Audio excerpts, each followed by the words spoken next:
Alright fellows, you know the situation. You have a nice little edit going on. It's about 5 minutes. You have a lot of DSLR clips in there, mostly with magic bullet looks and some night shots with, denoiser in the end. And you get export times like 15 minutes or longer, 20 minutes. And I even had like 3-minute edits with like lots of C300 and lots of denoiser going on. And I had render and export times like 55 or 50 or 40 minutes and more. And that's kinda annoying, especially if you rendered everything and as soon as you hit export, it basically has to re-render everything. So render time equals export time. There's a trick that worked with some codecs and even with ProRes in some updates before, but something got wrong, especially with ProRes. Exports got stuck or crashed or something like that. But now with 7.2.1 I thought, well, maybe give it another try, and it did work actually. So here we go. The essential settings. Well, maybe you started with DSLR presets and you got the iframe only MPEG 2. Well, that's not so nice. It's not a good quality codec. I don't think it's even a codec.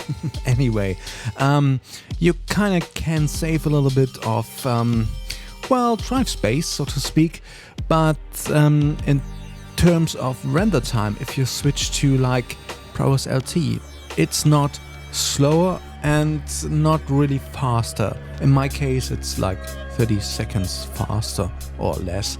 So yeah, if you started with DSLR, no problem, just go to custom and switch to QuickTime and choose LT, PreResLT. If you don't have ProRes on your system, maybe you go to Cineform if you installed the GoPro software, or DNx HD, but keep in mind, DNx HD can change, switch, mess up your gamma. I have a test, a little clip, I exported ProRes and DNx HD, you can see for yourself, because DNx HD is for Rec 709 workflow, and if you don't have a proper Rec 709 monitoring solution, you kinda get not the right gamma, so to speak, the right look for your web delivery. That only is important if you look for web delivery.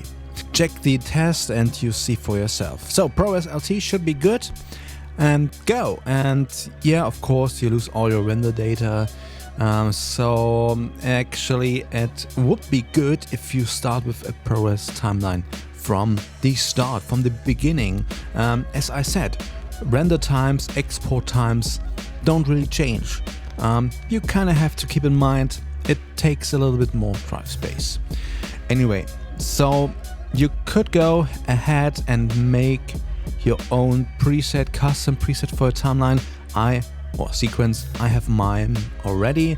You could start with like Canon and just change that a little bit up, 24p in my case. Go to settings, go to custom, the same thing, QuickTime, PreResLT, boom. You can make maximum bit depth and maximum render quality, but keep in mind some machines don't like that much. You have to change your optimized render preferences to memory. For most stuff I actually just don't use that. It should be okay. If you really want the maximum quality, you should check this, especially if you work with Red or something like that, Alexa, C500. Anyway, and if you have all those settings right, the next step should be easy.